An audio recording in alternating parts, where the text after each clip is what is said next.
کیا فائدہ یا دعا کر کے اپنی قبول نہیں ہوتی تو کر کے کیا فائدہ؟ یہ سب سے خطرناک مرحلہ یاد رکھیے.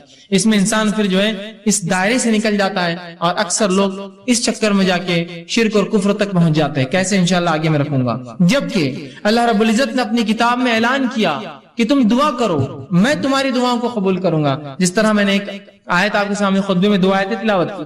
ایک آیت سورہ غافر سورہ نمبر 40، اس کی آیت نمبر 60 میں نے تلاوت کی. اس میں اللہ فرماتا کہتا ہے وقال ربکم ادعونی استجب لکم، کہ تمہارا رب تم سے کہتا ہے، یا اللہ رب العزت کہتا ہے کہ تم اس سے دعا کرو، استجب لکم، میں تمہاری دعاؤں کو سنوں گا.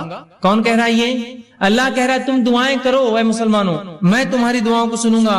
استجب لکم ان الذین یستکبرون عن عبادتی، اور جو میری دعائیں نہیں کرتے، مجھ سے دعائیں نہیں مانگتے اور تکبر کی بنیاد پر نہیں مانگتے.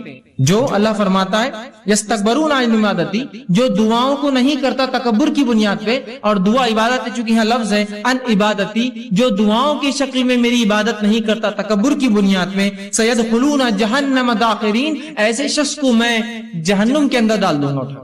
سمجھ رہے بات کو کہ جو دعا نہیں کریں گے، تکبر کریں گے، دعا ایک عبادت ہے، تو اللہ فرما رہا ہے ایسے لوگوں کو اٹھا کر میں کہاں ڈال دوں گا؟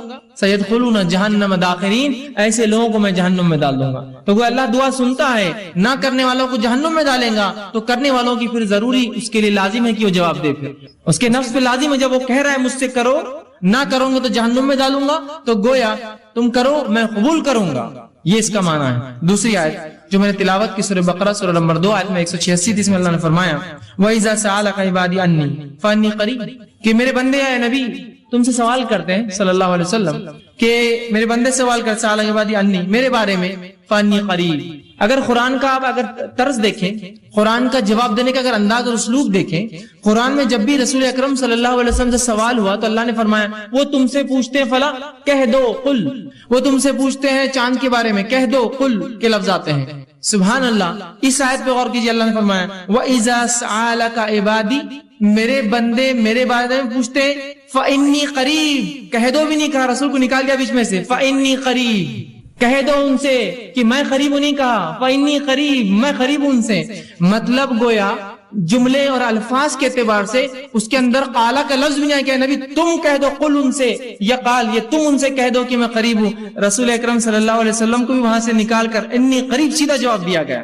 حالانکہ سورہ بقرہ اٹھائیے، سوالات کا ایک سلسلہ ہے سورہ بقرہ میں، ہر سوال کے بعد آتا ہے کہ آپ سے سوال کرتے قل ان سے جواب کہہ دو، قل ان سے کہہ دو، قل ان سے کہہ دو، کہ اس کا معنی یہ. یہاں جب سوال ہوا کہ میرے بندے پوچھتے میرے بارے میں، تو رسول اللہ صلی اللہ علیہ وسلم کو قل بھی نکال دیا، فانی قریب، سیدھا اتنا قریب ہوں کہ مجھے یہ بھی کہنے کی ضرورت نہیں ہے نبی آپ کہہ دو میں قریب ہوں. تو کہا وَإِذَا سَأَلَكَ عِبَادِي عَنِّي فَإِنِّي قَرِيبٌ، جب میرے بندے پوچھتے ہیں میرے بارے میں نبی آپ سے کہہ دو کہ میں ان سے قریب ہوں. أُجِيبُ الدَّعْوَةَ الدَّاعِيَ إِذَا دَعَانِ، اور جو بھی مجھ سے دعا کرتے ہیں میں ان کی دعاؤں کو قبول کرتا ہوں، ان کی دعاؤں کا جواب دیتا ہوں. اور فرمایا فَلْيَسْتَجِبُوا لِي، تو انہیں چاہیے وہ صرف میرے سے ہی دعا کریں، مجھے سے ہی مانگے. وَلْيُؤْمِنُوا بِي، اور مجھ پر ایمان لائے. لَعَلَّكُمْ يَرْشُدُونَ، شاید کہ وہ ہدایت یافتہ ہو، شاید کہ وہ رشد و ہدایت پر قائم رہے. تو یہاں اللہ رب العزت نے اس کی وضاحت کر دی کہ اے لوگو تم پوچھتے ہو میرے بارے میں قریب ہوں، تمہاری دعاؤں کو سنتا ہوں، لہٰذا تم صرف مجھ ہی سے دعا کرنا تاکہ تم جو ہے رشد و ہدایت پر رہو. ولیؤمن، ایمان مرحل شرط ہے ہر چیز کے لیے، تو میں ایمان والوں کی دعائیں قبول کرتا ہوں. اور آگے فرمایا جو ہے تاکہ تم رشد و ہدایت پر قائم رہو. تو یہاں اس آیت نے وضاحت کر دی. اسی طرح رسول اللہ صلی اللہ علیہ وسلم نے فرمایا اور کہا، جامع ترمذی کی روایت آپ نے فرمایا ان الدعاء هو العبادہ، دعا عبادت ہے، عبادت ہے دعا، یاد رکھیں. اسی طرح فرمایا جامع ترمذی کی یہ بھی روایت ہے الدعاء مخ العبادہ، دعا عبادت کا مغز ہے، یہ عبادت کا مغز ہے. نماز دعا، حج دعا، یہ مغز ہے. دیکھیے ہر کسی چیز کے بعد دعا ہے نا، حج کے ارکان کر رہے دعا کر رہے، اس میں مغز ہے نا اس کا. تو دعا عبادت کا مغز ہے، یہ اتنی اہم چیز ہے، اس کو امت جو ہے غور کرے اور اس چیز کو سمجھے. اسی طرح اب جب میں نے یہ کہا اللہ کہتا ہے دعائیں کرو اور اللہ دعائیں قبول کرتا ہے، تو اللہ رب العزت دعاؤں کو کیسے قبول کرتا ہے، اس کا کیا طریقہ ہے؟ آئیے اس سے پہلے ایک حدیث دیکھتے ہیں جو دعاؤں کی قبولیت کے تعلق سے کہ اس کی مختصر صورتیں کیا ہوتی ہیں. جب میں نے کہا اللہ دعائیں قبول کرتا ہے تو اللہ دعاؤں کو کیسے قبول کرتا ہے، اس کا طریقہ کیا ہے؟ کیا جو میں مانگوں وہ کر دیتا ہے؟ طریقہ کیا ہے؟ آئیے سنیے. نبی اکرم صلی اللہ علیہ وسلم فرماتے ہیں، مسند احمد کی روایت ہے، ابو سعید خدری رضی اللہ عنہ حدیث کے راوی فرماتے ہیں، آپ صلی اللہ علیہ وسلم فرمایا کہا، مسلمان دعا کرتا ہے جس میں گناہ اور خطا رحمی کی اگر بات نہ ہو. ایک مسلمان اللہ سے دعا کرتا ہے جس میں گناہ کی بات نہ ہو، اللہ مجھے زنا آسان کر دے یا مجھے فلاں نہیں، گناہ کی بات نہ ہو، اور قطع رحمی رشتے توڑنے کی بات نہ ہو کہ اللہ میرا رشتہ ان سے توڑ دے، میں ان سے فلاں کرتا ہوں، جس میں گناہ کی بات نہ ہو، رشتے توڑنی قطع رحمی کی بات نہ ہو، تو آپ صلی اللہ علیہ وسلم فرماتے ہیں اللہ 3 میں سے ایک ضرور عطا کرتا ہے. جب بندہ اللہ سے دعا کرتا ہے جو گناہ کی نہ ہو، پہلا شرط، دوسرا خطا رحمی رشتے توڑنے کی نہ ہو، تو اللہ 3 میں سے کوئی ایک کام اس کے ساتھ کرتا ہے. غور سے سنیے تاکہ وضاحت ہو جائے کہ اللہ دعائیں بولتے ہیں نا اس میں قبول نہیں کرتا ہے تو کیا کرتا ہے. سنیے 3 میں سے کوئی ایک کام. پہلا، دعا کے مطابق خواہش پوری کر دیتا ہے. اے اللہ مجھے فلاں گاڑی چاہیے، گاڑی مل گئی، دعا کے مطابق خواہش پوری کر دی. اے اللہ مجھے فلاں گھر چاہیے، گھر مل گیا، دعا کے مطابق خواہش پوری کر دی. اے اللہ مجھے فلاں جو خاتون سے نکاح کرنا ہے، دعا کے مطابق آپ کو کر دیا، وہ چیز آپ کو عطا کر دی. اے اللہ میرے والدین کو صحت عطا فرما، دعا کے مطابق صحت عطا ہو گئی. تو جو مانگتا ہے مل جاتا ہے، پہلی شکل. دوسری صورت دعا قبول ہونے کی، سنیے آپ فرماتے ہیں دعا کو آخرت کے لیے اٹھا کے ذخیرہ بنا دیتا ہے. دعا کو اللہ لے لیتا ہے اور اٹھا کر آخرت میں ذخیرہ بنا دیتا ہے. اینڈ ٹائمز کا سٹاک، مرنے کے بعد کی زندگی کے لیے ایک سٹاک بنا کے رکھ دیتا ہے، آخرت کا ذخیرہ بنا دیتا ہے. اور تیسرا فرماتے ہیں دعا کے برابر مصیبت کو ٹال دیتا ہے. دعا کے برابر آپ نے دعا مانگی اللہ مجھے گاڑی دے، اب بولیں گاڑی نہیں ملی مجھے، دعا کے برابر مصیبت ٹال دی. ہو سکتا ہے گاڑی لیتے ایکسیڈنٹ ہو کے مر جائے، دعا کے برابر مصیبت ٹال دی، گاڑی نہیں دلائی آپ. دعا کے برابر مصیبت ٹال دی تو آپ کی دعائیں اللہ نہیں قبول کر کے در حقیقت قبول کر رہا ہے، وہ اس کا بدلہ دے رہا ہے آپ کو. مطلب مجھے لگ رہا ہے کہ یہ چیز میرے لیے اچھی ہے، پتا چلا اس میں تو میرے لیے شر تھا، اللہ نے بچا لیا، بعد میں الحمدللہ میں بچ گیا، ورنہ وہ چیز لے کے پھنس جاتا ہوں. سمجھیا؟ تو نہیں قبول کر کے قبول کرتا ہے آپ کی دعا. وہ 3 شکلیں، پہلی ہو بہو جو مانگا عطا ہوا، دوسری شکل آخرت کے لیے توشہ ذخیرہ بنا کے اعمال میں رکھ دیا، تیسری شخص دعا کے برابر مصیبت ٹال دی جاتی ہے. صحابہ نے کہا اللہ کے رسول تب تو ہم کثرت سے دعائیں کریں گے، مطلب دعا میں نقصان کچھ ہے نہیں صرف فائدہ ہے، تب تو ہم کثرت سے دعائیں کریں گے. تو آپ صلی اللہ علیہ وسلم فرمایا اللہ کے پاس بہت خیر ہے، تم جتنی چاہو کرو، اس کے خزانے بہت زیادہ کم نہیں ہونے والے، کرتے رہو جاؤ. اور ایک دوسری روایت میں آپ نے فرمایا ایک بندہ اللہ کے پاس جائے گا، اس کا حساب کتاب ہوگا، وہ کہیں گے اللہ میں نے یہ اور یہ عمل تو کبھی زندگی میں نہیں کیے تھے، مطلب کچھ ایسے عمل اس کے نام عمل میں ہوں گے جو اس نے کیے نہ ہوں گے. وہ کہیں گے اللہ یہ کیا ہے؟ تو اللہ کہیں گا یہ وہ تیری دعائیں تھی جو میں نے قبول نہیں کی تھی جب تو نے مانگی تھی دنیا میں.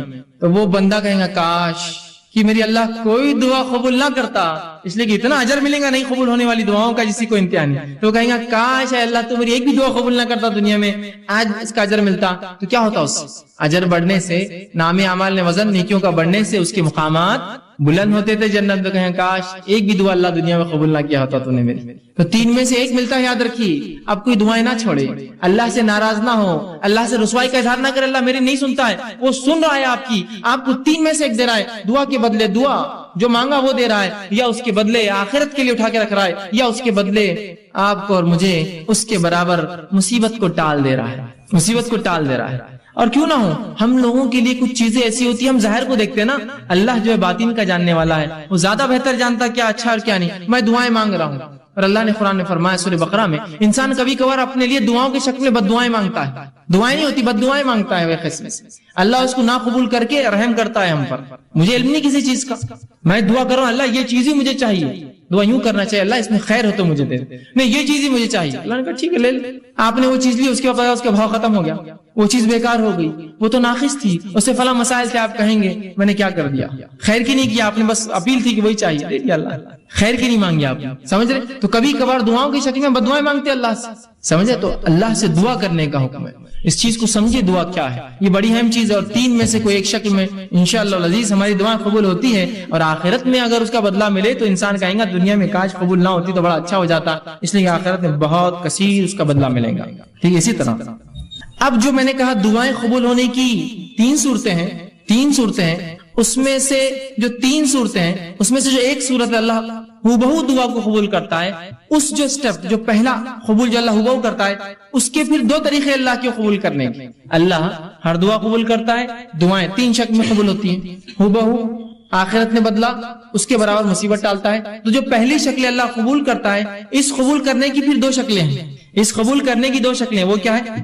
پہلی شکل یہ ہے دعا مانگی تبھی قبول ہو گئی، آج میں نے دعا کی کل نتیجہ آ گیا، آج میں نے دعا کی پرسوں نتیجہ آ گیا، آج میں نے دعا کی 1 مہینہ بعد رزلٹ تھا میرا اور وہی آیا جو میں چاہتا تھا، تو یہ ہوا فوراً حال میں، مطلب بالکل آپ دیکھ سکتے ہیں اس کی دعا فوراً قبول ہو گئی آپ کی۔ اور کبھی اس دعا کو اللہ بعد میں قبول کرتا ہے، بہت لمبے عرصے کے بعد، کتنا عرصہ ہم نہیں جانتے، بہت دن بعد کرتا ہے، لیکن تو جو پہلی شکل ہے پھر اس کے 2 ٹائپس ہوتے ہیں، پہلا فوراً، دوسرا تھوڑا وقت کے بعد۔ آئیے اس کی مثالیں ہم دیکھتے ہیں، جس میں دعا جو فوری قبول ہو جاتی ہے اس کی ایک مثال ہے، صحیح بخاری کی روایت ہے، آپ صلی اللہ علیہ وسلم فرماتے ہیں 3 لوگ تھے بنی اسرائیل سے اور وہ جنگل میں تھے، زوردار بارش ہونے لگی، تینوں نے گفا میں پناہ لے لی، اچانک اوپر سے ایک پتھر گرا اور گفا کی منہ پہ آ کے لگ گیا، گفا بند ہو گئی۔ تینوں نے کہا اپنے اپنے نیکی کا وسیلہ تلاش کرو اور اللہ کے سامنے ایسی نیکی بیان کرو جو نیکی خالص اللہ کے لیے کی ہوں گی تاکہ مصیبت ٹل جائے۔ پہلے نے کہا اللہ میں نے اپنے والدین کے لیے جو ہے بکریاں چرا کر آیا تھا، والدین سو گئے، میں روز پہلے ان کو دودھ پلاتا، اس دن بعد میرے والدین سو گئے تھے، بچے حالانکہ میرے بھوک سے تڑپ رہے تھے، میں نے پھر بھی بچوں کو جو ہے دودھ نہیں دیا، پہلے والدین کے اٹھنے کا انتظار کیا، انہوں نے پیا، پھر میں نے بچوں کو دیا، یہ میں نے تیرے لیے کیا تھا، اگر تجھے یہ چیز پسند ہے تو جو ہے اس کو جو ہے تو تھوڑا اس مصیبت کو ہٹا دے۔ پتھر تھوڑا کھسک گیا، روشنی اندر آنے لگی، فوراً اثر ہوا دعا کا، فوراً انسٹنٹ دعا ہوئی، اثر ہوا، پتھر تھوڑا کھسک گیا۔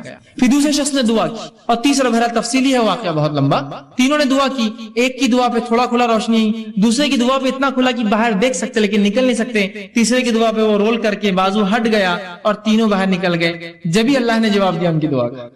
یہ ایک شکل ہے۔ اب دوسری شکل جو اللہ بعد میں جواب دیتا ہے، جو بعید ہوتا ہے، عرصے بعد دیتا ہے، تو آئیے اس کی مثال قرآن نے دی۔ ابراہیم علیہ السلام نے اللہ سے دعا کی، سورہ بقرہ سورہ نمبر 2 آیت نمبر 129، اور فرمایا ربنا وابعث فیہم رسولا منہم یتلو علیہم آیاتک ویعلمہم الکتاب والحکمت ویزکیہم۔ اے اللہ ان لوگوں میں سے، انہی میں سے ایک رسول پیدا کر، اے اللہ ان لوگوں میں سے۔ یہ دعا کب کیا آپ نے معلوم آپ کو؟ جب اسماعیل علیہ السلام اور ہاجرہ علیہ السلام کو لا کر مکے میں چھوڑ دیا، مکے میں چھوڑنے کے بعد جب آئے تو ایک دعا کر رہے ہیں، کیا دعا کر رہے ہیں؟ اے اللہ میری اس اولاد سے، اسماعیل سے، اس کی نسل سے، ان لوگوں میں سے جو ہے، اللہ فرمایا ربنا وابعث فیہم رسولا منہم، انہی کے اندر سے ایک رسول انہی میں سے بھیج، یتلو علیہم آیاتک، جو تیری آیتیں پڑھ پڑھ کر انہیں سنائے، ویعلمہم الکتاب، اور تیری کتاب کا علم انہیں دے، والحکمہ، اور ان کو نبوی علم، احادیث کا علم، حکمت عطا فرمائے، ویزکیہم، اور ان کی نفسوں گناہوں سے پاک کرے۔ اور یہ دعا کا نتیجہ کون تھے معلوم آپ کو؟ یہ دعا کب قبول ہوئی؟ نبی اکرم صلی اللہ علیہ وسلم اس دعا کا نتیجہ تھے۔ آپ نے حدیث میں اس کی تفسیر کی اور فرمایا، آپ نے فرمایا میں اپنے باپ ابراہیم کی دعا کا نتیجہ ہوں۔ کتنے ہزار سال پہلے کی تھی ابراہیم علیہ السلام نے دعا؟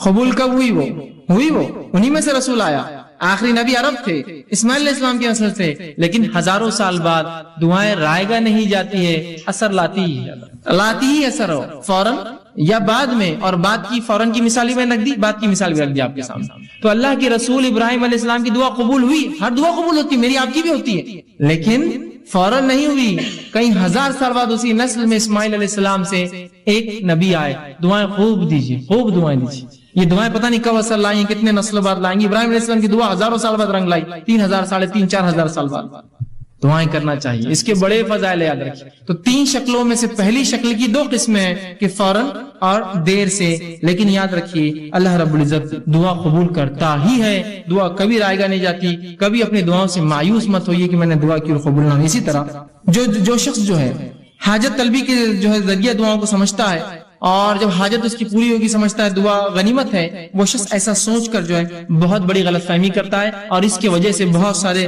غلط اس کے نتائج نکل جاتے ہیں۔ اور ایسا شخص جو یہ سمجھتا ہے کہ دعا ایک ایسی چیز ہے کہ اس کے کرنے سے میری حاجت پوری ہوں گی، اور بعد میں عام حالت میں دعا نہیں کرتا، اس شخص کی مثال ایسی ہے کہ ایک آدمی جہاد کے لیے جائے اور اس کی نیت و مال غنیمت ملے مجھے، تو کیا ایسے شخص کو جہاد کا ثواب ملتا ہے؟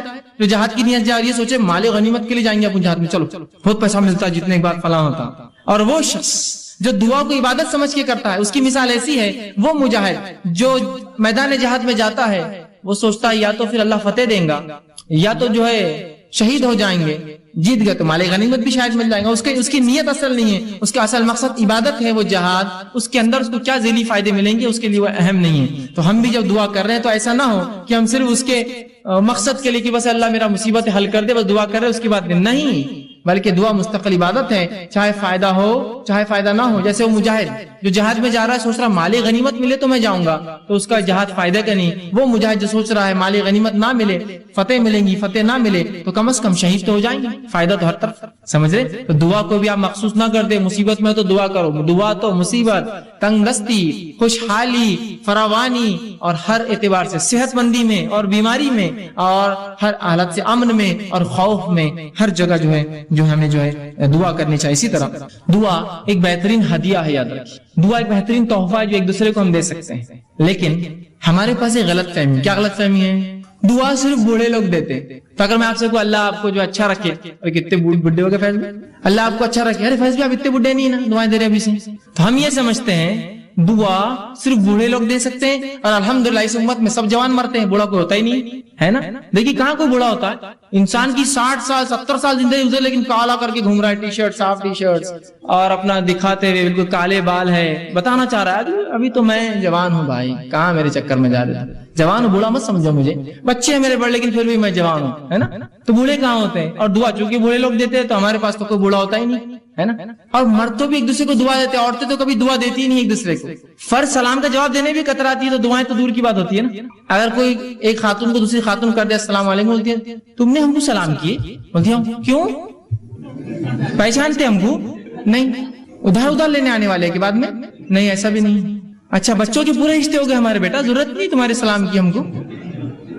اس کے پیچھے مقصد دیکھیں بھائی کس لیے دعا، کہے کے لیے سلام. سلام دعا نہیں کیوں دے رہے تم؟ اتنی کنجوسی ہو گئی ہے نا.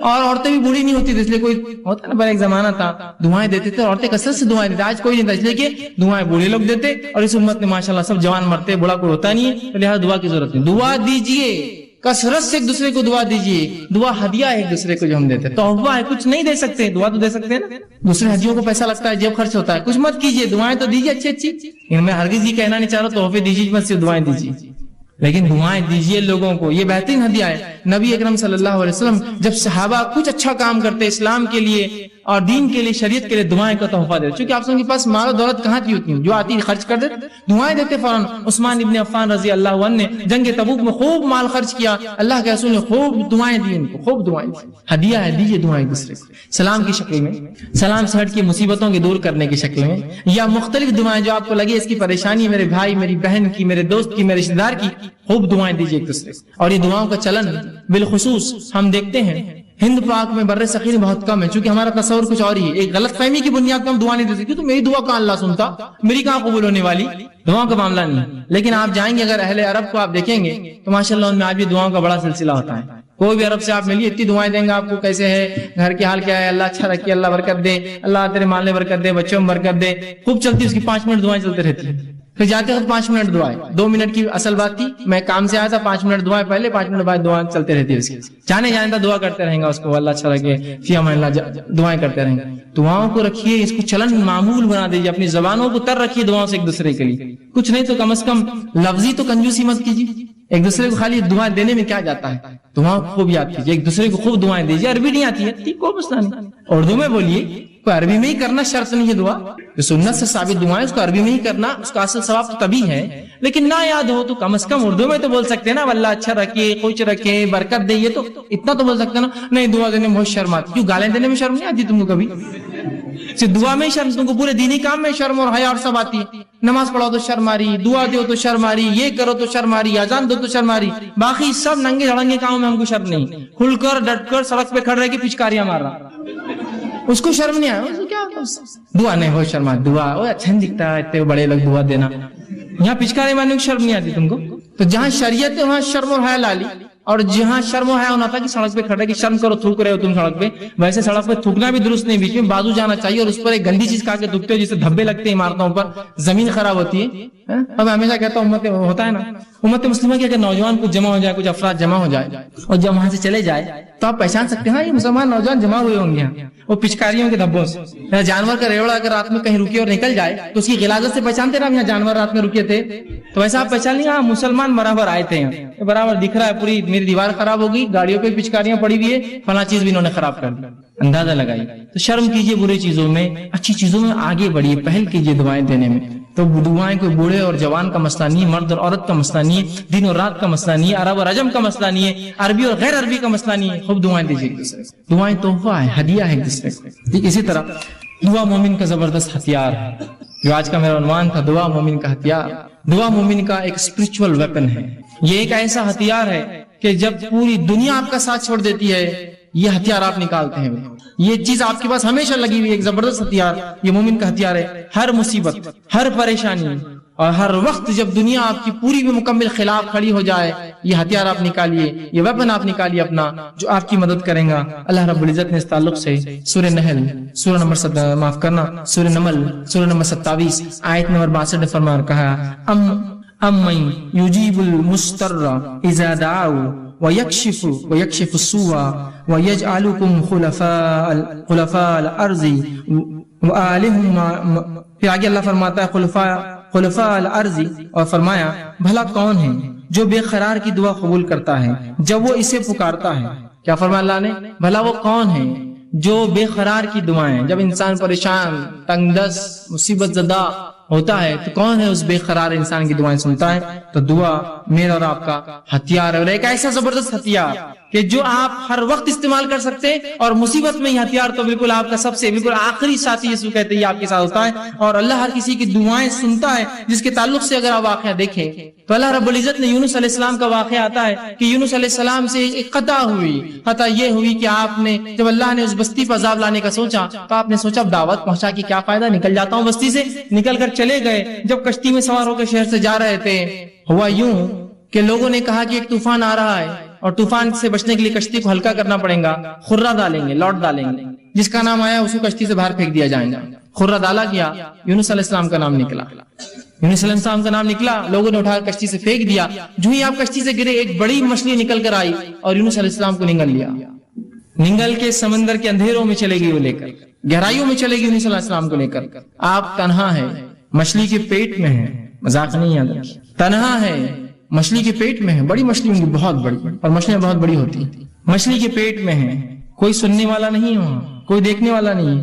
اس اندھیرے سے یونس نے آواز دی اپنے رب کو اور کہا. اللہ پر رب العزت نے اس بات کو اپنی کتاب میں سورہ انبیاء سورہ نمبر 21 آیت میں 87 اور 88 فرما کہا فنادى في ظلمات ان لا الہ الا انت سبحانك انی کنت من الظالمین. یونس نے اس اندھیرے سے اپنے رب کو آواز دی ظلمات سے کہ لا الہ الا انت سبحانك، اے اللہ تیرے علاوہ کوئی ذات نہیں ہے، عبادت کے لائق تیرے علاوہ کوئی الہ نہیں ہے، انی کنت من الظالمین، میں گناہگار تھا. تو اللہ رب العزت نے یونس کی اس ظلمات سے آواز کو سنا اور نکال دیا یونس کو ظلمات سے باہر. تو اللہ رب العزت سب کی سنتا ہے، مانگنا تو آئے. یونس علیہ السلام نے اس گہرائی سے، سمندر کے اس گہرائی اور ظلمات سے آواز دی اپنے رب کو. اللہ نے فرمایا فنادى في ظلمات ان لا الہ الا انت سبحانك انی کنت من الظالمین. اس نے آواز دی اور اس اندھیرے سے کہا اے اللہ تیرے علاوہ کوئی الہ نہیں، تیرے علاوہ لائق معبود کوئی عبادت کے لائق نہیں، سبحانہ تیری ذات پاک ہے، انی کنت من الظالمین، وہ میں تھا جس نے اپنے نفس پہ خطا کی، وہ میں تھا جس نے ظلم کیا اور تیرے حکم کی خلاف ورزی کی.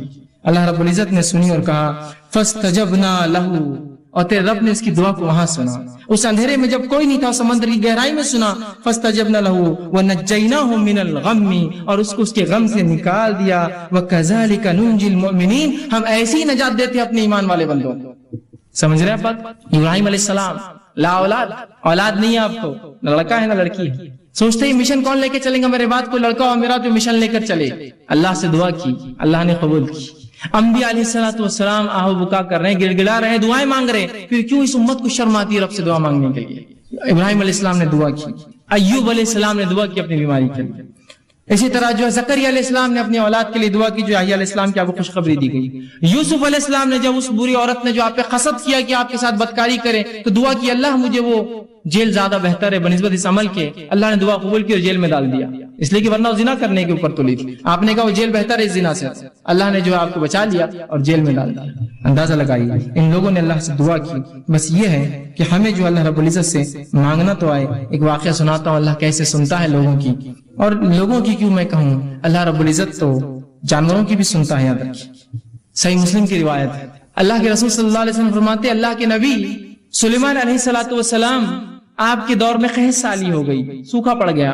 جو ہے سلیمان علیہ السلام اپنے لشکر کو لے کر چلے، لاؤ لشکر جو ہے مسلمانوں کو لے کر چلے کہ بستی سے باہر نکل کر اللہ سے نماز استسقاء دعا. نماز استسقاء کیا ہے؟ دعا ایک قسم کی عبادت کر کے دعا مانگتے ہیں. نماز استسقاء کے لیے نکلے، جب نکل کر چلے اپنے جو ہے بستی سے اور ایک جگہ سے گزرے جہاں چونٹیاں تھی، جب وہاں سے نکلے آگے چلے تو کہا اب جانے کی ضرورت نہیں ہے، ہمیں واپس جانا ہے. تو لوگوں نے کہا اے یونس، معاف کرنا اے سلیمان، تم ہمیں نماز استسقاء کے لیے لے کر چلے تھے، کیا بات ہے، کیوں اب تم کہہ رہے ہو؟ تو کہا جب ہم وہاں سے چلے تھے ایک چونٹی الٹی اپنے پیٹھ کے بل لیٹی اور اس نے اپنے پورے پیر آسمان کی طرف کیے اور اللہ سے دعا کی بارش کی، اللہ نے اس کی دعا سن لی، اب ہمیں نماز استسقاء کی ضرورت نہیں ہے. اس لیے کہ جو ہے سلیمان علیہ السلام جانوروں کی بات سمجھتے تھے.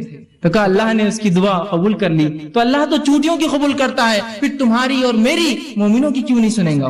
وہ چونٹی کو اللہ کی ولی نہیں تھی اور کوئی بزرگ نہیں تھی، جانور ہے وہ، اللہ اس کی بھی سنتا ہے. بس مانگنا تو ہے اپنے رب سے، رب سننے کے لیے ہی تو بیٹھا ہے اوپر، ورنہ اللہ نہ سنیں گا تو کس سے مانگیں گے بندے؟ بتاؤ مجھے. اگر وہ ذاتی سننا بند کر دے جو سننے والی اور سمیع ہے تو میں کس سے پھر دعائیں مانگوں؟ اور جب لوگوں نے یہ سوچا کہ وہ ذات سنتی نہیں ہے تو پھر لگے انسانوں کے در پہ مانگنے کے لیے.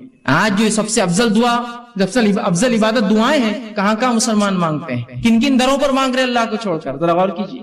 یہ غلط فہمی ہے، اس کی بنیاد ہے کہ اللہ سنتا نہیں، ہماری سنتا نہیں، گنہگاروں کی سنتا نہیں، وہ تو صرف بزرگوں کی ولیوں کی سنتا ہے. اور ایسے فالتو قسم کے عقیدے، اور ان عقیدے کو میں فالتو لفظ کہنا بھی بہت فالتو سمجھتا ہوں، فالتو بولنا چاہیے ایسے عقیدوں کو. جن عقیدوں کا نہ سر ہے نہ کوئی ٹانگ ہے شریعت کے اندر. جس شریعت نے آپ کو سب کو اختیار دیا دعائیں کرنے کا، پتہ نہیں کس نے شریعت سے اس کے دعاؤں کا اختیار چھین کے کہا یہ تو ریزرویشن ہے ہمارے لیے، ہم کر سکتے ہیں دعا تمہارے لیے، ہم سے مانگو تو ہم پھر تم کو دیتے ہیں. ابھی اللہ تک کہاں جاتے ہو؟ ہم تک تو آ جاؤ، پھر اللہ تک جانا دعائیں مانگنے. اس قسم کی باتیں کہہ کر مجھے اور آپ کو ایک افضل عبادت سے آج کاٹ کر رکھ دیا. اسی طرح جو ہے دعا کے بارے میں جو غلط فہمی ایک بہت بڑی وہ یہ ہے، لوگوں میں جو پائی جاتی ہے وہ یہ ہے اللہ صرف نیکوکاروں کی سنتا ہے، گناہگاروں کی نہیں سنتا ہے. اللہ صرف نیک لوگوں کی، بزرگوں کی، پیروں کی، فقیروں کی سنتا ہے، اور وہ جو ہے سب کی نہیں سنتا، گناہگاروں کی نہیں سنتا. اور ہم تو گناہگار ہیں، آپ تو گناہگار ہیں، ہم تھوڑی دعا کر سکتے اللہ سے. یہ یاد رکھیے ایک بدترین عقیدہ ہے شریعت میں. اس عقیدے کا کوئی جو اصول اور کوئی وزن نہیں ہے، یاد رکھیے. اور جب انسان یہ سوچ لیتا میری دعائیں تو میں نیک نہیں ہوں، اور ہر انسان گناہگار ہے، میں نیک نہیں ہوں تو اللہ میری دعا نہیں سنیں گا، لہٰذا کسی پیر، فقیر، بزرگ، ولی، اچھی شخصیت، نبی کسی کو پکڑنا ہوگا اور ان کے ذریعے جانا ہوگا اس دعاؤں کے لیے. جب یہ عقیدہ لے لیتا ہے اور شریعت کا عقیدہ چھوڑ دیتا ہے تو وہ 3 کام کرنا شروع کر دیتا ہے. پہلا کام کیا کرتا ہے؟ بندہ اللہ سے اپنا تعلق ختم کر لیتا ہے اور پیروں اور فقیروں کا محتاج بن جاتا ہے. اللہ سے تعلق کٹ، اب یہی ذریعہ ہے ہماری دعاؤں کی قبولیت کی. دوسرا کام یہ کرتا ہے بزرگوں کو خوش کرنے کے لیے، ان کو عاجز کرنے کے لیے، ان کو اپنے طرف متوجہ کرنے کے لیے نظریں اور نیاز اور کھانا اور پلانا، اور مرنے کے بعد جو ہے ان کے آستانوں کے اوپر چڑھاوے چڑھاتا ہے کہ وہ خوش ہو جائے، خوش ہو جائے. زندگی اگر زندہ ہے تو خوب کھلاتے اور پلاتے ہیں. بزرگ کے ہاتھ بھی دھو کے پی رہے ہیں، افسوس اس امت کو عقل تو ہو، پیر دھو کر بھی پی رہے ہیں. سبحان اللہ، بزرگ ہے نا. اللہ تو اب سننے والا نہیں، پہلے عقیدہ بنا لیا ایک فالتو، میری زبان میں فالتو والا، اور اس کے بعد اب لگے ان کو خوش کرنے. اللہ سے تعلق ختم، ان کو خوش کر رہے، نظریں اور نیاز، زندہ ہے تو اور مردہ ہے تو. اور اس کے بعد تیسرا کام کرتے ہیں، جب یہ سوچ لیتے ہیں کہ اللہ نہیں سنتا ہماری، ہم گناہگار ہیں، تیسرا کام کرتے ہیں دعا قبول ہونے کے لیے بزرگوں کو وہ مقام دے دیتے ہیں جو اللہ کا مقام ہے. نہیں، ان تک ہی جانا پڑے گا، ان کے بغیر دعا قبول نہیں ہوتی، اور انہی کو راستہ بنا لیتے، اللہ کو مکمل ترک کر دیتے ہیں. جبکہ اللہ رب العزت نے اس کا اعلان کیا، وقال ربکم ادعونی استجب لکم، جو میں نے آیت پڑھی تھی، تمہارا رب تم سے کہتا ہے، ہمارا رب ہم سے کہہ رہا ہے اے لوگو کہ مجھ سے دعا مانگو، استجب لکم، میں تمہاری دعا کو قبول کرتا ہوں. ان الذین یستکبرون عن دعا، اور جو تکبر کرتے ہیں عبادتی، میری اس عبادت میں کی دعا نہیں کرتے تو میں انہیں اٹھا کر جہنم میں ڈال دوں گا. یہاں یہ کہا کیا؟ نیک لوگوں تم دعا کرو، تم دعا نہیں کروں گا تو اٹھا کے جہنم میں ڈال دوں گا. کیا کہا؟ سب کے لیے. وقال ربکم ادعونی استجب لکم، تم سب سے رب نے ہم سب سے کہا اے لوگوں تم اپنے رب سے دعا کرو، وہ تمہاری دعاؤں کو قبول کرتا ہے، اور جو تکبر کی بنیاد پہ دعا چھوڑ دیں گا جہنم میں ڈال دیں گا. تو یہاں کہا اے پیرو، اے فقیرو، اے نیک لوگوں تم دعا کرو، اے بد لوگوں تم دعا مت کرو، تمہارے لیے نہیں ہے دعا. سب کے لیے آئے تھے، قوم نے بالکل ظاہر آئے تھے، بالکل واضح. اور ترمذی کی ایک روایت ہے، آپ صلی اللہ علیہ وسلم فرمایا جو شخص اللہ سے دعا نہیں کرتا اللہ اس سے ناراض ہو جاتا ہے. یہاں کہا یہ کہا کہ تم تو گناہگار ہو تم مت کرو، جو نیک لوگ دعا نہیں کرتے اللہ ان سے ناراض ہو جاتا ہے. کوئی بھی انسان اللہ سے دعا نہ کرے اللہ ناراض ہو جاتا ہے. اور اللہ گناہگاروں کی بھی سنتا ہے اور نیکوکاروں کی بھی سنتا ہے. معلوم ہے نیک لوگوں کی بھی سنتا ہے اور گناہگاروں کی بھی سنتا ہے. آئیے مثالیں لے لیجئے. مثالیں تو لوگوں کا جو عقیدہ ہے اللہ گناہگاروں کی نہیں سنتا اور نیکوکاروں کی پوری سنتا ہے. تو میں آپ کو دلیل دیتا ہوں، اللہ گناہگاروں کی بھی سنتا ہے، نیکوکاروں کی بھی سنتا ہے، گناہگاروں کا بھی انکار کرتا ہے، نیکوکاروں کی بھی نہیں سنتا ہے کبھی تو، بڑے بڑے انبیاءوں کی نہیں سنی اللہ نے۔ مثالیں لے لیجیے، آئیے سب سے پہلے سورہ رعد سورہ نمبر 13 آیت نمبر 36 اور 38 میں اللہ فرماتا اور کہتا ہے ربی قال انظرنی الی یوم یبعثون، اور جب شیطان کو اللہ نے جنت سے نکالا اس نے کہا اے میرے رب فانظرنی الی یوم یبعثون، مجھے مہلت اور ڈھیل دی جائے ان انسانوں کی دوبارہ اٹھائے جانے تک، آدم کی اولاد کی دوبارہ اٹھائے جانے تک۔ کس نے مانگی یہ دعا؟ شیطان نے۔ جانتے نا تمام گناہوں کا سبب دنیا میں جو ہے وہی بنتا ہے، لوگوں کو بہکا رہا ہے، پھسلا رہا ہے، گناہ کروا ہے نا، سب سے گناہ کار ہے نا، اللہ کا نافرمان ہے۔ ابھی کہاں سے نکالا جا رہا ہے؟ جنت سے نکالا جا رہا ہے۔ کیا بول رہا ہے لیکن اللہ سے؟ اے اللہ مجھے دوبارہ اٹھائے جاتے مہلت دی جائے۔ اللہ نے کیا بولنا چاہیے تھا؟ ہمارے اصول کے مطابق چل بھاگ، بزرگ کے ذریعے سے آئے، سیدھے آ کی بات کر رہا میرے سے، بھاگ گناہگار ایک تو، اور سیدھے دعا، ہمت تیری اتنی؟ ہمارے اصول کے مطابق تو یہ ہونا چاہیے تھا نا، جا کسی نبی کے وسیلے سے آ، جا کسی پیر فقیر کے وسیلے سے آ، سیدھے آ کے دعا مانگ رہا ہے، شیطان کہیں کا، ابلیس کہیں کا، بولنا چاہیے تھا نا ہمارے اصول کے مطابق۔ اللہ کیا جواب دیتا؟ سنیے، تو شیطان جانتا تھا اس نے نافرمانی کی اللہ کی، لیکن اس کے پاس عقیدہ تھا کہ تو اللہ رب العزت کے پاس جنت میں تھا، اس کو پورا عقیدہ معلوم شریعت، وہ جانتا تھا اللہ ہی سنتا ہے، سیدھے سنتا ہے، میں گناہ گار ہوں بھی تو سنے گا میری۔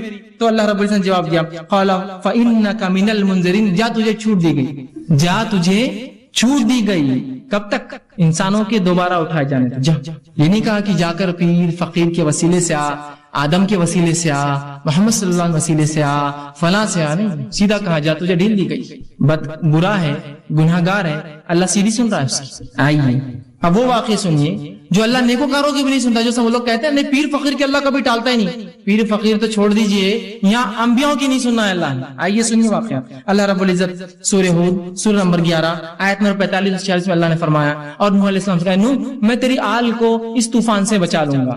جب طوفان آیا ان کا بیٹا جو جا کر دور چلا گیا، نوح علیہ السلام نے کہا بیٹا کشتی میں سوار ہو جا، آج کوئی بچنے والے نے کہا اے والد میں بہت اونچے مقام پر چلا جاؤں گا، اور یہ بات اور مکالمہ چل ہی رہا تھا، ایک زوردار لہر آئی اور وہ بیٹا بہہ کر چلے گا پانی۔ نوح علیہ السلام کو اللہ نے کیا کہا تھا؟ اے نوح جو ہے میں تیرے گھر والوں کی حفاظت کروں گا، اور یہاں بیٹا ڈوب گیا، بیٹا گھر سے ہوتا ہے نا کسی کی، اس کے گھر والا تھا، تو نوح علیہ السلام نے اللہ سے گزارش کی اور دعا کی اور فرمایا انی اعوذک ان تکون من الجاہلین۔ جب دعا کی اور کہا اللہ جو ہے میرے بیٹا تو میرے گھر والوں میں سے تھا، تو اللہ نے جواب دیا انی اعوذک ان تکون من الجاہلین، اے نوح میں تجھے نصیحت کرتا ہوں جاہل لوگوں کی جیسی باتیں نہ کرنا، اس لیے کہ تیرا بیٹا ایمان نہیں لایا لہذا تجھ سے نہیں ہے، وہ ایمان نہیں لایا۔ تو یہاں کس کی دعا اللہ نے رد کی؟ اے نوح جاہلوں میں سے مت ہو جانا، نصیحت کرتا ہوں تجھے آئندہ ایسی بات میرے سامنے نہیں کرنا۔ اور نوح نے اس کے بعد اللہ سے توبہ کی، اور اللہ کہا میں گناہگار، میں توبہ کرتا ہوں تجھ سے، میں نے غلط دعا کی تھی۔ کس کی دعا رد کی؟ یہ اللہ کے پہلے رسول ہے نوح علیہ السلام، رد کر دیا۔ آئیے دوسرا واقعہ، صحیح بخاری کی روایت، ابراہیم علیہ السلام نے اللہ سے دعا کی اللہ میرے والد کو جو کہ کفر پر مرے تھے، اے اللہ ان کو جنت عطا کرنا، جہنم میں۔ اللہ ان کی دعا مانی نہیں، سنی ان کی دعا، اور روز قیامت حدیث میں آتا ہے ان کے والد کو ان کے سامنے اٹھا کر جہنم میں ڈال دیا جائے گا۔ کہاں سنی؟ اتنے بڑے نبی، ابو الانبیاء، نبیوں کے باپ کہلاتے ہیں آپ، ابو الانبیاء بعد ترک کر دیا اللہ نے۔ آئیے صحیح مسلم کی روایت ہے، آپ صلی اللہ علیہ وسلم، آپ کا مقام تو ہم سب جانتے ہیں، آپ صلی اللہ علیہ وسلم دعا کی صحیح مسلم، اللہ میری قوم کو، امت مسلموں کو اچانک جو ہے سیلاب کے ذریعے نہ مارنا، پچھلی قوم میں جیسا مری تھی گناہ کی وجہ سے، اچانک جو ہے قحط سالی سے نہیں مارنا، سوکے سے نہیں مار دینا، اور آپس میں ان کے جنگیں نہ ہو، اختلافات نہ ہو۔ اللہ رب العزت نے دو قبول کی کہ تیری امت ایک ساتھ قحط سالی میں نہیں مریں گی، غرق ہو کر نہیں مریں گی، لیکن وہ اختلاف ہونا اور جنگ نہ ہونا، یہ دعا میں رد کرتا ہوں۔ کس نے دعا کی تھی؟ نبی اکرم صلی اللہ علیہ وسلم۔ اللہ نے کیا قبول کیا؟ رد کر دی دعا۔ تو اس سے پتا چلا اللہ ہر شخص کی دعا سنتا ہے، جس کی چاہتا ہے قبول کرتا ہے، جس کی چاہتا ہے رد کر دیتا ہے، پھر چاہے نیکوکار ہو چاہے گناہگار ہو۔ یعنی نیکوکار، اس سے بڑے نیکی اور کون کر سکتا ہے؟ نوح علیہ السلام پہلے رسول، ابراہیم علیہ السلام برگزیدہ رسول، اور محمد صلی اللہ علیہ وسلم آخری رسول، تینوں کے واقعات رکھ دیے میں نے۔ نہیں سنا، انکار کر دیا اللہ نے۔ تو یہ چھوڑ دیجئے کہ اللہ صرف ان کی اور ان کی سنتا، اللہ سب کی سنتا ہے۔ مانگی تو صحیح اس سے، مانگی تو صحیح اس سے، اور تین طرح سے قبول کرتا ہے، سمجھ نا، اس بات کو یاد رکھیں، ورنہ پھر میں نے تو مانگا قبول نہیں ہوئی۔ ارے عقل پکڑو، چیزوں کو سمجھو، دنیا کی چیزوں میں تو صبر کرتے ہو بڑا، نہیں صبر کو ابھی فلاں ہو جائیں گا، یہاں معاملہ اللہ کا ہی ہو تو صبر نہیں آتا ہے لوگوں کو، جبکہ وہ ذات دینے کو ہی بیٹھی، یاد رکھیے۔ بہرحال تو ہر شخص کو اپنے لیے اللہ سے خود دعا مانگنا چاہیے پہلی چیز. دوسرا اللہ قبولیت دعا کے لیے اس کی اپنی مرضی ہوتی ہے کہ اللہ جس کی چاہتا ہے اپنی مرضی مصلحت اور اپنے اختیار سے جب چاہتا ہے جیسے چاہتا ہے قبول کرتا ہے اور جب چاہتا ہے جیسے چاہتا ہے رد کر دیتا ہے. اس کی اپنی چوائس ہے. اس معاملے میں کوئی پوچھ نہیں سکتا اسے اللہ کیوں. سمجھا اب بات؟ لیکن ہمارا کام ہے دعا کرتے رہنا. اب دعا اور ظاہری اسباب، کہ ایسا نہ ہو کہ اب دعا کے چکر میں اب ظاہری اسباب بھول جائے. بہت دعا کی اہمیت پتہ چل گئی، اب ظاہری اسباب پورے خالی. ظاہری اسباب کیا ہے کہ میں ایگزام میں پاس ہونا ہے، اللہ پاس کر دے، اللہ پاس کر دے، اللہ میرٹ میں لا دے، اللہ میرٹ میں لا دے. ارے پڑھو لکھو نا، اب اس کی کیا ضرورت؟ دعا کی اہمیت معلوم ہوگی اپنے کو، بس اللہ سے مانگنا ہے بس. یہ سو ظاہری اسباب کے ساتھ دعا. نبی اکرم صلی اللہ علیہ وسلم کا ایک شخص سے اللہ کے رسول، کیا میں اللہ پر بھروسہ کر کے اپنے اونٹنی کو کھلا چھوڑ کے مسجد میں نماز کو آ جاؤں؟ تو آپ صلی اللہ علیہ وسلم نہیں، پہلے اس کے گھٹنے کو باندھ پھر مسجد میں اللہ پر توکل کر کے. ظاہری اسباب بھی ضروری ہے کہ آپ کوشش کے ساتھ دعائیں. نبی اکرم صلی اللہ علیہ وسلم جو ہے آپ صلی اللہ علیہ وسلم کے تعلق سے آتا ہی جامع ترمذی کی روایت جو اونٹنی کا واقعہ میں نے آپ کو سنایا کہ باندھ اور اس کے بعد اللہ پر جو ہے توکل کر. اسی طرح آپ صلی اللہ علیہ وسلم جنگ بدر کا مشہور واقعہ ہے. جنگ بدر سے ایک رات پہلے نبی اکرم صلی اللہ علیہ وسلم بدر کے مقام پر پہنچے، اس پہاڑ کے پاس پہنچے. اس سے ادھر مسلمان ایک کنویں تھے وہاں کچھ، اور وہاں کھڑے تھے، اور 319 کی قریب تعداد میں جو مسلمان وہاں جمع تھے. اب یہ الگ بات ہے کہ مسلمان 313 مشہور ہے، 319 تھے صحابہ جو جمع ہوئے. 319 صحابہ وہاں جمع تھے، اور جب وہاں جمع تھے اس مقام پر ابوبکر صدیق رضی اللہ عنہ موجود تھے. راوی حدیث کہتے ہیں کہ آپ صلی اللہ علیہ وسلم نے بدر کی جب تیاریاں پوری کر لی، جو ظاہری اسباب تھے پورے تیار کر لی، اب اپنا اسپرچل ویپن ہتھیار اٹھایا دعا. پورے اسباب پوری تیاریاں ہوگی، 319 کھڑے آ کر اپنی جان داؤ پہ لگا کر. اس کے بعد اس رات آپ کہتے ہیں آپ صلی اللہ علیہ وسلم اللہ سے قبلے جانب منہ کیا، آپ نے قبلے کی طرف رخ کیا. یہ دعاؤں کے آداب ہے، یاد رکھیے، کوئی ضروری نہیں لیکن ادب ہے اس کا. قبلے رخ منہ کیا اور اللہ کے رسول صلی اللہ علیہ وسلم آسمان کی طرف اپنے ہاتھ بہت بلند کیے، حتیٰ کہ آپ کے جو ہے بغل مبارک کی جو ہے سفیدی نظر آ رہی تھی. آپ گورے تھے، اندر سے سفیدی نظر آنے لگی. اور آپ نے جو لباس پہنا ہوا تھا وہ سائڈ سے سلاوا نہیں تھا، ایک چادر تھی جو سر سے ڈالی تھی، سوراخ کیا ہوا تھا. مطلب اتنا مال دولت نہیں تھی کہ سلا سکے. تو جب آپ نے ہاتھ اوپر کیے تو چادر دونوں طرف سے کھل گئی تھی، تو آپ کا پیٹ اور پیٹھ اور سب حصہ جو ہے جو کھلا تھا، اور بہت سخت سردی کی رات تھی. تو ابوبکر صدیق فرماتے ہیں کہ میں کبھی ایک طرف سے چپک جاتا جا کے جسم کو کہ آپ صلی اللہ علیہ وسلم اتنی گرمی مل جائے کہ میرے جسم سے، پھر کبھی یہ طرف سے آ کے چپک جاتا ہے کہ آپ صلی اللہ علیہ وسلم کہیں سردی سے بیمار نہ ہو جائے، کچھ ہو نہ جائے آپ کو. اور کڑاکے کی سردی ہوتی ہے عرب علاقوں میں، یاد رکھیے. تو میں ادھر سے کبھی آتا ادھر سے آتا اور آپ کو پکڑتا، اور آپ سمجھے آسمان کی طرف ہاتھ اونچے کیے ہوئے تھے اور اللہ سے دعا کرتے، اللہ آج اگر یہ لشکر ہار گیا تو تیرا نام لینے والا دنیا میں اب اس کے بعد موجود کوئی نہیں رہے گا. اور میں یہ کہہ رہا تھا اللہ کے رسول بس اللہ نے آپ کی سن لی ہے، آپ بس کر دے، کہیں آپ کو کچھ ہو نہ جائے اتنی سردی میں. اور رسول اللہ ایسا رات بھر کھڑے رہے دعا میں، لیکن پہلے تیاری کر کے آئے تھے. یہ نہیں کہ صرف رات بھر مدینے میں کھڑے دعا کرتے اللہ دشمن کو ہلاک کر دے، برباد کر دے، ان کو فلاں کر دے. نکل کر آئے ہیں 319 اپنی جان لگا کر، اب دعا والا ہتھیار اٹھایا. اپنی کوششیں، امتحان ہے، پوری کوششیں کر جائیے، پھر دعا. اپنی پوری کوششوں کے ساتھ اللہ سے دعائیں مانگے. یہ نہیں کہ صرف دعا کے پیچھے لگ گئے اور اسباب پورے ظاہری آپ چھوڑ دیے. دونوں کو ملا کر اور اس کے بعد جو اللہ چاہیں گا، جو پسند کریں گا، اپنی مرضی مشیت اور حکمت کے اعتبار سے قبول کریں، چاہے رد کر دے، اس کی اپنی چوائس ہے. وہ مالک ہے، اختیار ہے مالک کو. اپنی مخلوق کو چاہے تو دے چاہے تو نہ دے. مخلوق کو اختیار نہیں کہ اپنی ناراضگی کا اظہار کرے رب کے سامنے. خاموشی سے اس کے فیصلوں کو سمجھ لے، اس کی حکمتوں کو سمجھ لے. آج ایک چیز کو اپنے لیے بہت اچھا سمجھتے ہیں. میری ایک ٹرین ہے، سمجھ لیجیے میں اورنگ آباد سے بمبئی جا رہا ہوں، ایک بڑی جاب لگنے والی ہے، کروڑوں روپیہ میری سیلری سال کی. اور میری اگر وہ ٹرین چھوٹ گئی انٹرویو کے لیے جا رہی ہے تو میرے لیے کیا افسوس ہوگا. میں سب سے غمزدہ انسان بن جاؤں گا دنیا کا کہ میری اپارچونٹی چلے گئی، جاب مل گئی تھی، ٹرین نہیں ملی. اور اگر مجھے تھوڑی دیر خبر ملے ٹرین کا ایکسیڈنٹ ہو گیا تو دنیا کا سب سے خوش قسمت آدمی میں ہوں، اس لیے کہ میں بچ گیا اس ایکسیڈنٹ سے. سمجھ رہے آپ؟ ایک پل پہلے تو سب سے ناراض آدمی تھا اور میں سب سے ناراض آدمی تھا، دوسرے پل سب سے خوش نصیب سمجھ رہا ہوں. کیوں؟ سمجھ رہے آپ؟ اللہ کی حکمت، اس کے پیچھے مصلحت نہ قبول کرنا آپ کے خیر کے لیے، وہ اس کا بدلہ ضرور قیامت کے دن ملیں گے. بہرحال ٹھیک ہے، تو دعاؤں کے ظاہری اسباب بھی وہ کریں. اسی طرح خالی دعائیں نہیں چلیں گی، ظاہری اسباب کے ساتھ. اب جب دعاؤں کی بات آ رہی ہے تو دعا صرف ان صحیح احادیث سے آپ کریں گے، وہ دعائیں کریں گے جو ثابت شدہ ہو. عام دعائیں تو اپنی زبان میں، اردو میں، مراٹھی میں، تیلگو میں، ملیالم میں، جو زبان آتی کر سکتے ہیں. لیکن جب آپ کو خاص دعائیں کرنا ہے نا، کچھ جو سنت سے ثابت ہوتی ہے، تو وہی دعائیں کریں گے جو صحیح حدیث ثابت ہے. ورنہ آج دعاؤں کے نام پر مسلمانوں کو کیا کچھ نہیں پڑھایا جا رہا ہے، آپ کو اس میں بتا بھی نہیں سکتا کیا کچھ نہیں. دعاؤں کے نام پر درود کیا ہے؟ دعا ہے نا. رسول اکرم صلی اللہ علیہ وسلم درود دعا ہے.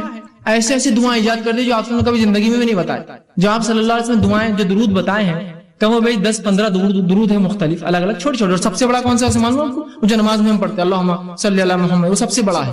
اتنے درود بتائے آپ نے بس، لیکن ان کے بعد غیر ثابت شدہ درودوں کی اگر فہرست دیکھے، جو دعائیں ہیں جو نبی پر دعا بھیج رہے ہیں، ایسی لمبی لمبی دعائیں اور ایسے شرکیہ کلمات، یہ کلمے سنے تو تعجب ہوتا ہے، آنکھ پہ رونگٹے کھڑے ہو جاتے ہیں، مسلمان پڑھ رہے ہیں، ہر جمعہ پڑھ رہے ہیں فلاں درود، اور لکھا ہوا یا دافع البلائی، اے نبی جو بلاؤں کو تم دفع کرتے ہو، نبی اگر دعا ہے، یہ درود ہے ان پر، ایسے درود نکالے، ثابت شدہ ہونا ضروری ہے، ورنہ آج کل مختلف کتابیں مختلف ناموں سے ثابت شدہ ہو، یہ اس کی تحقیق ضرور کر لیں اس سے پہلے کہ آپ جب دعائیں کریں۔ اب آئیے دعاؤں کے تعلق سے کچھ فضیلتیں، کچھ کلیریفیکیشنز، کچھ آداب اس کے سکھا دیتا ہوں، کیسی دعائیں کریں اور کون سے اوقات میں دعائیں جلدی قبول ہوتی ہے، اور خاص بات دعائیں کس کی قبول نہیں ہوتی۔ پہلے اس عنوان کا نام یہی ہم نے رکھا تھا، دعائیں کیوں قبول نہیں ہوتی، پھر میں نے کہا بہت چھوٹا عنوان ہو جائے گا، ذرا وسعت لاتے ہیں، دعا مومن کا ہتھیار، انشاءاللہ یہ عنوان آئے گا۔ بہت سے لوگ دعا قبول نہیں ہوتی، کہاں سے ہوں گی، دعائیں کی شرائط میں تو اترو، پہلے کنڈیشن تو لاگو کرو، ٹھیک ہے۔ تو آئیے دعا کی فضیلت کیا ہے، میں نے کچھ تو باتیں رکھی اور رکھ دیتا ہوں۔ دعا آپ صلی اللہ علیہ وسلم عبادت ہے،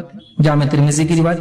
اسی طرح اللہ سے دعا مانگنے والا جو ہے بڑی عظمت والا عمل ہے، اللہ سے دعا مانگنا عظمت والا عمل ہے۔ ترمذی کی روایت ہے، آپ صلی اللہ علیہ وسلم فرمایا کہ دعا سے زیادہ عظمت والا کوئی عمل اللہ کے نزدیک نہیں ہے، دعا کرنا بہت عظمت والا عمل ہے، اور اس سے زیادہ عظمت والا اللہ کے نزدیک کوئی عمل نہیں۔ اسی طرح دعا تقدیر بدل سکتی ہے، آپ صلی اللہ علیہ وسلم فرمایا، یہ بھی جامع ترمذی کی روایت، آپ نے فرمایا اگر کوئی چیز تقدیر کو بدل سکتی ہے تو وہ دعا ہے۔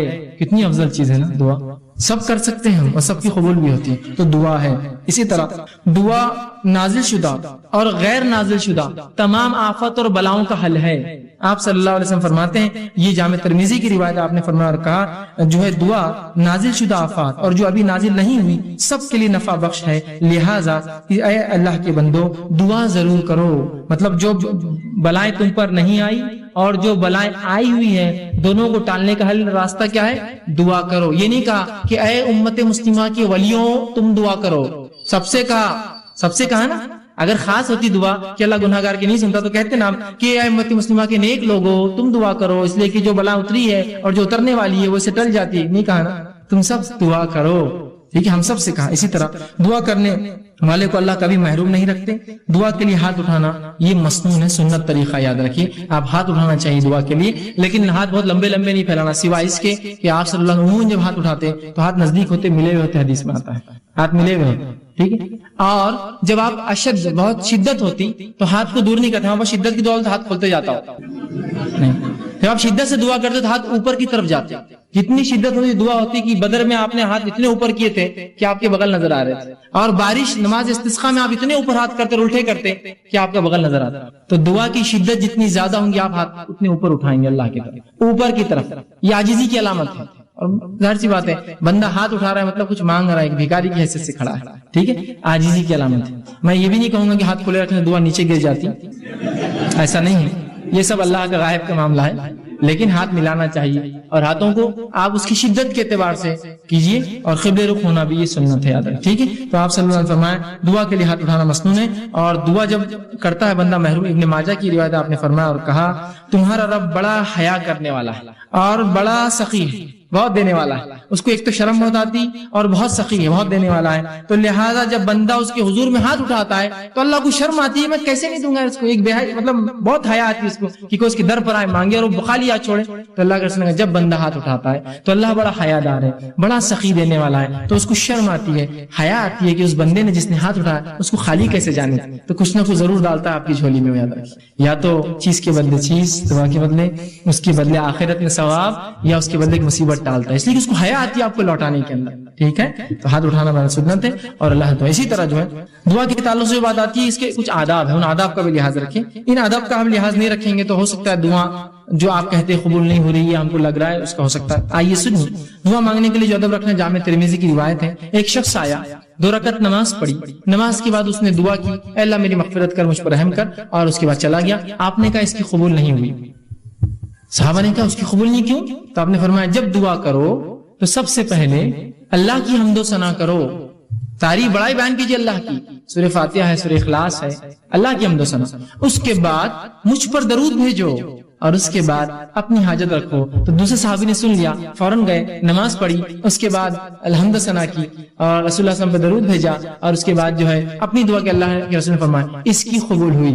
یہ ادب ہے دعا کا، یاد رکھیے. نہیں کوئی ضروری نہیں کہ آپ جلدی میں ہو، مصیبت میں تو آپ سیدھے پکارے اللہ کو، لیکن جب آپ اطمینان سے دعا کر رہے ہیں تو ضرور اس ادب کا لحاظ رکھیے کہ پہلے اللہ کی حمد و ثنا، نبی اکرم صلی اللہ علیہ وسلم پر درود، اپنی حاجت اس کے بعد رکھیے، اور اس کے اندر بالخصوص اپنی مغفرت کے ساتھ شروع کیجیے. اللہ میری مغفرت، اس کے بعد میرے فلاں. ٹھیک. اسی طرح دعا جامع ہو، کم الفاظ والی ہو، اور دو ٹوک ہو، ڈائریکٹ ٹو پوائنٹ ہو. جامع سمجھتے آپ؟ کم الفاظ والی. آپ صلی اللہ علیہ وسلم لمبے لمبے الفاظ پسند نہیں کی دعا میں، خوب لمبے لمبے اشعار پڑھ رہے، یہ پڑھنے. جامع ہو. جیسا کہ ایک شخص جو ہے وہ دعا کر رہے تھے اور کہتے اللہ مجھے جنت دے، جنت کے سیدھے ہاتھ پہ اتنے درخت دے، جنت کے الٹے ہاتھ پہ اتنے درخت دے، جنت کے کھیت. تو ان کے والد نے کہا، آپ صلی اللہ علیہ وسلم نے ہمیں منع کیا تھا ایسی دعاؤں کے تعلق سے، ایسی تفصیلی. جامع دعا کرو، جنت دے. اب جنت میں سب کچھ مل جائے گا نا، یہ خواہ کیوں کر رہے تم اتنے جھاڑ ادھر اتنے جھاڑ ادھر، یہ اللہ خود دے دیں گے یہ سب. اور جہنم سے پناہ مانگنا تو صرف یہ دعا کرو، اللہ جہنم سے پناہ دے. اتنی تفصیلات کیوں کی جہنم کی، یہ پناہ دے اور وہاں سے پناہ دے، صرف آپ کر لیجیے خالی. سمجھ رہے بات کو؟ تو جامع ہو، لمبے لمبے الفاظ، تفصیلی نہ ہو. جامع ہو، اے اللہ جنت دے، جنت کی نعمتیں خود مل جائیں گی نا ساتھ میں. اس کو کیا آپ کو ضرورت بولنے کی اتنے جھاڑ، اتنے حوریں، اتنے فلاں، اتنے گھر، اتنے پیسے، ضرورت ہی نہیں ہے نا. جنت مل گئی، سب کچھ آ گیا. جہنم سے بچ گئے، سب کچھ ہو گیا. اتنا کیوں کہ اللہ جہنم کے وہ حصے سے نجات دے اور وہ حصے سے نجات دے اور وہ حصے سے، حالیہ آپ بول دیجیے بس. بات سمجھ رہے آپ؟ ٹھیک ہے. جامع ہو اور دو ٹوک. یہ دعا کوئی نہ کرے اللہ تو بہتر سمجھے تو دے. یہ دعا درست نہیں. کیوں؟ اللہ پہ کوئی اتھارٹی ہے کہ جو بہتر سمجھے گا اور نہیں سمجھے گا؟ اس کے پاس تو پوری ملکیت ہے، وہ تو دے ہی سکتا ہے. آپ مانگیے کیا مانگنا ہے آپ کو، بولیے اپنے ڈور اللہ یہ چیز مجھے خیر ہے تو دے دے، ختم. تو چاہے تو خیر دے دے، یہ کوئی آپشن نہیں. اللہ کے اوپر کیا کوئی باس ہے اس کا جو اس کو وہ کرے گا کہ تو چاہے تو مطلب وہ کسی سے پوچھے؟ ڈائریکٹ اپنے دو ٹوک الفاظ میں کیجیے، اللہ یہ چیز خیر ہو تو دے دے، بس ختم. دو ٹوک ہو، مضبوط الفاظ ہو، جامع الفاظ ہو، کم الفاظ ہو، اور اپ ٹو دا پوائنٹ ہو دعا اپنی. اور یہ نہیں کہ اللہ کو آپشنز کے ساتھ تو خیر تو بہتر سمجھے تو دے، بلکہ آپ نے کہا سیدھے اپ ٹو دا پوائنٹ، آپ کے اللہ اگر خیر ہو تو یہ چیز مجھے دے دے، شر ہو تو اس سے محفوظ، ختم ہو. دو ٹوک الفاظ میں کہے، یہ نہ کہے، صحیح بخاری کی روایت یہ نہ کہے کہ جو اللہ تو چاہے تو، بلکہ اللہ کے اوپر کوئی بڑا نہیں، اس کا حاکم نہیں ہے کوئی، وہ خود سنتا ہے، لہٰذا دو ٹوک الفاظ میں دعا کرو. اسی طرح دعا مانگتے ہوئے دعا کی قبولیت کا آپ کو یقین رکھنا ہوگا دل میں. جب آپ شخص سے دعا کریں گے نا، ہوتی نہیں ہوتی چلو کر لیں گے، لیکن اب دعا نہیں ہوتی قبول آپ کی، اب نہیں ہوتی، چونکہ آپ ایسی بارگاہ میں جا رہے ہیں جو اتنا غنی ہے، جو کسی کو لوٹاتا نہیں ہے، اور وہاں جاتے وقت فقیر یہ سوچے کہ ملے گا نہیں ملے گا، چلو مانگ لیتے ہیں، پھر نہیں ملتا. مانگنے والے کو بالکل ڈٹ کر جانا چاہیے کہ اس دربار سے کوئی واپس نہیں جاتا. یہاں تو بھر دے جھولی کس کس سے چالو ہے، اور وہ نہیں بھریں گا تو رب کس کو کیسے وہ کریں گے، وہ تو دینے ہی والا ہے. تو آپ یقین کریں کہ دعا قبول ہونے والی میری، وہ 3 شکلوں میں، وہ یاد رکھیں ہمیشہ. اور پھر دو ٹوک الفاظ میں کیجیے، یقین کے ساتھ کیجیے اللہ قبول کریں گا. اور دعا پوری توجہ اور یکسوئی سے کیجیے، دعا میں خشوع ہو، جیسا نماز، روزہ، زکوٰۃ، حج، ذکر و اذکار، تلاوت قرآن میں خشوع، تو اسی طرح خشوع ہو. یہ نہیں کہ آپ بہت سے لوگ دعا کرتے ہیں ہاتھ چالو ہے، کچھ تو بھی چل رہا ہے بس، مطلب کوئی ان کو دعا میں خشوع نہیں، بس اور آمین چل رہا ہے معاملہ. خشوع کے ساتھ، عاجزی، انکساری کے ساتھ، یکسوئی کے ساتھ. یہ جامع ترمذی کی روایت آپ نے فرمایا اللہ تعالیٰ سے قبولیت کے مکمل یقین کے ساتھ دعا کرو، اور یاد رکھو اللہ تعالیٰ غافل اور بے دھیان دل کی دعا نہیں سنتا اور قبول نہیں کرتا. غافل بے دھیان دل بس کر رہے اللہ بس میرے والدین کو فلاں کر دے، یہ غافل ہے. آپ ادھر دیکھ رہے ادھر دیکھ رہے، یہ کام کیسا چل رہا، وہ کیسا ہو رہا، مسجد میں کیا کیا ہو رہا، گھر میں کیا کیا ہو رہا ہے نا، تو پھر دعا قبول نہیں ہوتی. اسی طرح دعا کے ادب میں یہ ادب بھی ہے، دعا مانگنے سے قبل اپنے گناہوں کا اعتراف کیجیے اللہ کے سامنے. یہ حاکم کی روایت ہے، آپ صلی اللہ علیہ وسلم فرمایا جب بھی تم اللہ سے دعا مانگو تو اپنے گناہوں کو پہلے اقرار کرو، اللہ میں گناہگار ہوں، میں خطا کار ہوں، مجھ سے گناہ اور خطا ہوئے، لیکن تو میرا رب ہے، اس گناہ اور خطاؤں کے بعد بھی مجھے یقین ہے تو میری دعا سنے. تو اپنے گناہوں کا اعتراف کیجیے اور پھر اپنی حاجت مسائل اس کے سامنے رکھیے. ٹھیک ہے، تو گناہوں کا اعتراف یہ ضروری ہے. ٹھیک، اسی طرح خاص دعاؤں کے لیے آپ 3 بار بھی دہرا سکتے ہیں. خاص دعاؤں کے لیے اسپیشل جو آپ کی دعائیں ہوں کچھ تو آپ 3 بار دہرائیے، اس کی سنت ہے، یہ اس کا ادب بھی ہے. آپ صلی اللہ علیہ وسلم کے تعلق ابن ماجہ کی روایت ہے، آپ نے جنت طلب کی اور جہنم سے پناہ مانگا 3 بار کا، اللہم صلی اللہ جنت و نعوذ بک من النار 3 بار کا. یہ تو بہت اہم دعا ہے نا، جنت پانے کی، جہنم سے بچنے کی. تو اس سے پتا چلا آپ ایسی دعاؤں کو جو بڑی اہمیت کی ہے 3 بار دہرانا، اللہ میری مغفرت کر، اللہ میری مغفرت کر. یہ امپورٹنس کے لیے اور یہ سنت ہے. آپ سے جب بھی کوئی اہم دعا کرتے 3 مرتبہ الفاظ کے، جیسے عثمان بن عفان کو دعا دی تھی 3 بار کی دی تھی. ایک امپورٹنٹ تھا نا، اس لیے کہ جنگ تبوک میں مال لا کے دیا تھا جب کوئی دے نہیں رہا تھا. ٹھیک ہے، 3 بار. اسی طرح یہ ابن ماجہ کی روایت، اسی طرح جو ہے جامع ترمذی کی روایت آپ نے فرمایا اور کہا کسی دوسرے کے لیے دعا مانگنے والے کو پہلے اپنے لیے دعا کرنی چاہیے پھر دوسرے کے لیے مانگنا چاہیے.